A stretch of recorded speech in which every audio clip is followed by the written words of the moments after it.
Welcome back to the Injury Prone Fantasy Football Podcast. I'm your host, Dr. Edwin Porras, physical therapy medical analyst at fantasypoints.com. Gracias por tus oídos. Welcome back. A crazy week 8. It was the week of the quarterback injury, and I want to review most of those injuries. Not all of them, because we only have so much time. I also want to give some transactions. I'll tell you what to do, how some injuries that might be a little bit lower key could impact your fantasy rosters. Make sure you're subscribing to the YouTube channel. That's Injury Prone YouTube, Injury Prone Podcast YouTube channel. Make sure you're following me on Twitter at FBInjuryDoc. Make sure you're, if you want day-to-day updates, timelines of when guys should be back, transaction recommendations, how to aggressively acquire this guy or that guy, what recurrence rates are. If you want basically with the membership, a free version of the Injury Prone playbook where you get all of the most common injuries to players, to athletes in the NFL, and what their timelines are, what their expected fantasy points are, all that stuff. If you want all of that, go to the Patreon, patreon.com/injuryprone. Okay, that's it. This week, of course, we have the Broncos, the Lions, the Jaguars, and the 49ers. By the way, it's Jaguars, not Jaguars. It's not how you spell Jaguar. It's Jaguar. So Broncos, Lions, Jaguars, 49ers, all on bye. That is going to give Travis Etienne a chance to recover. He obviously had something go on with his ankle. All 22 was not available as of last night, so I still need to go back and see what kind of ankle sprain that was. He came back and had a 50-yard touchdown reception, so obviously he's not totally banged up, but that is something to monitor for Travis Etienne. The big one, of course, Kirk Cousins. Why are Achilles tears happening? I do want to talk a little bit about this. Kirk Cousins tore his Achilles. If you haven't heard, the MRI has confirmed. At this point, we can expect Kirk back by OT, probably not by OTAs, probably by training camp, just because there's no reason to really rush it, but he should be back as long as things go smoothly. I'll quickly address this because I do know that there are a lot of questions about why these Achilles tears are happening and what the Achilles tear numbers really are. So there's this study that I cited yesterday, and as I pull it up, I'll explain it.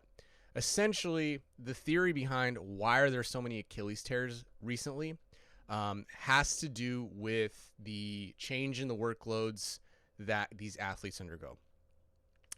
Long story short, if you're working X amount of hours at Y amount intensity, and then that totally gets flipped on its head like with COVID did in the NFL, your body has to readjust to what your ramp up period and what your ramp down period is.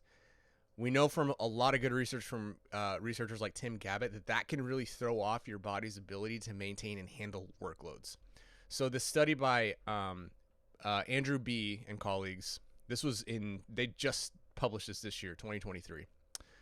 What this study found was that from 2019 to 2022, we have seen an uptick in Achilles tears specifically. In 2019, there were 11. In 2020, there were 17. In 2021, there were 24. Let's see here. In 2022, there were 18.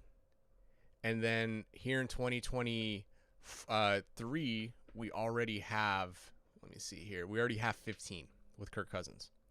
So it doesn't help that guys like Kirk Cousins fall into that specific demographic that are at highest risk, even out in the wild, not just NFL athletes. When you're middle-aged, essentially, between the ages of 30 to 50-ish, that is a demographic, and if you're male, that is a demographic that tends to have an Achilles rupture. If you were ever playing pickup hoops and you ruptured your Achilles or you had at least even a calf strain, you know exactly what I'm talking about.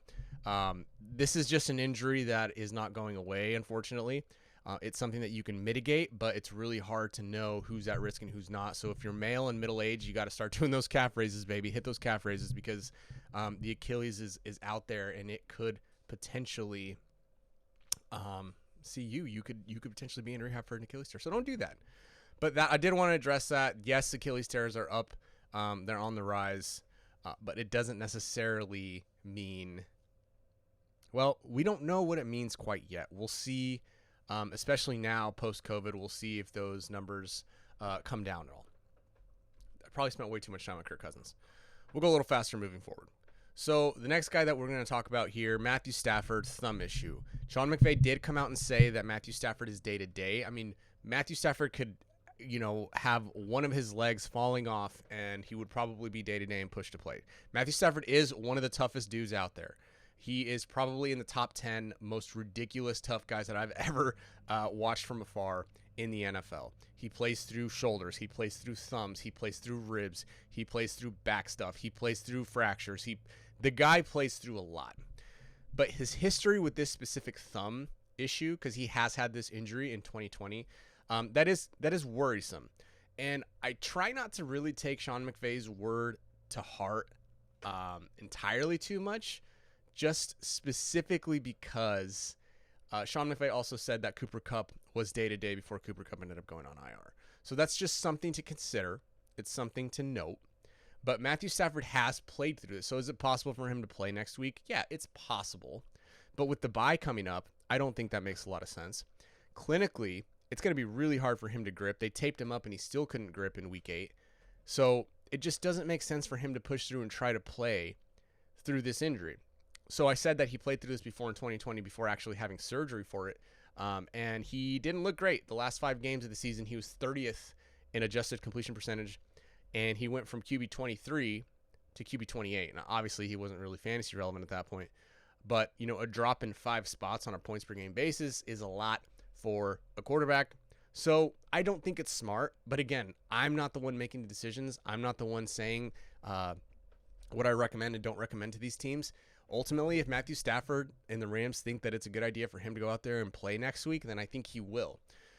My projection is based more so on what I think he should do.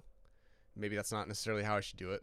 So, long story short, I do think that he can come back and play in week 9 because he's nuts. What I think he should do is wait until at least after the bye week. But for now, at least it doesn't seem like it's an IR issue anymore. They probably confirmed that this isn't necessarily a big tear, and they just need his swelling and his pain to go down and his ability to grip the ball to come back. Drake London, groin issue.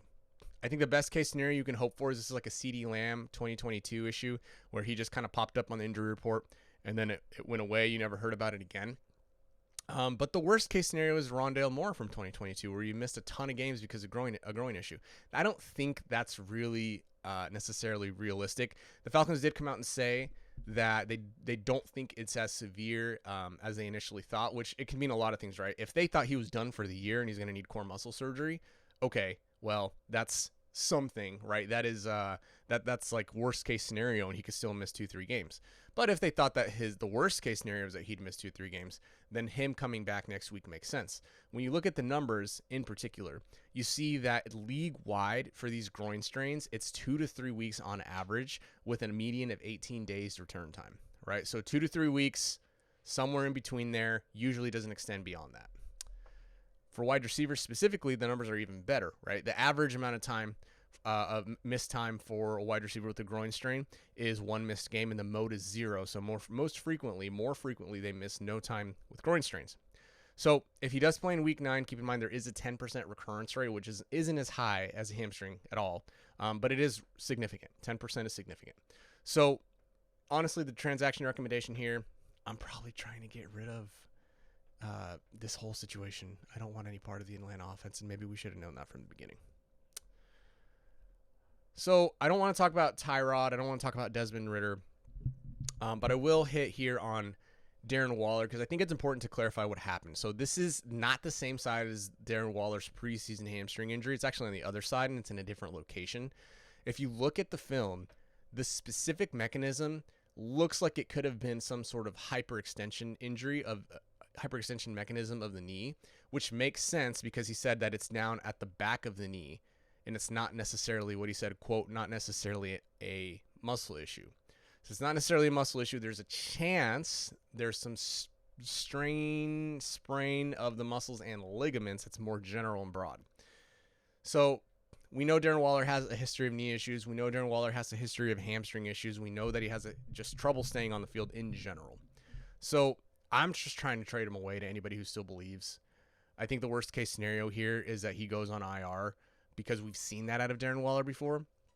I think the best case scenario is he sort of bounces back in a week or two. I think the mid-case scenario is something along a 2 to 4 week absence for Darren Waller. I think that makes sense. I think he misses a game, maybe 2. Is I could see that happening for Darren Waller just because of his specific situation and scenario. And now he's got to worry about the workloads that are going to is he going to manage the workloads of the other hamstring strain? There's just a lot that goes into this pop. I think Darren Waller could miss time, and even if he doesn't, that offense has looked pretty bad. I probably should have led with this guy, but Kenny Pickett. Pickett's x-rays are negative. Everybody always says that, right? There are reports saying that they're not very optimistic that Kenny Pickett will come back and play because of the quick turnaround. I think that makes sense. At best, this is a Justin Herbert situation where he is able to come back in week 10. But if not, in which we don't necessarily, now we know that this isn't the worst case scenario. He would miss, 3-4 weeks. I think that by the time the 10 days rolls around and we're in week 10, I think Kenny Pickett can be back. For deep superflex managers, adding Mitch Trubisky is something to consider. So that is where we are with these injuries. If you want more on Tyrod Taylor, if you want more on Desmond Ridder and what happened with his concussion issue, if you want to talk about Devontae Parker's concussion and what that means and who you should add, if you want Curtis Samuel, talk about Curtis Samuel, his toe issue, we can talk about that. If you want to talk about Puka Nakua's knee, make sure you follow me on Twitter at FBInjury.com. Go to the Patreon, patreon.com/injuryprone, or subscribe to Fantasy Points, fantasypoints.com. Good luck with waivers.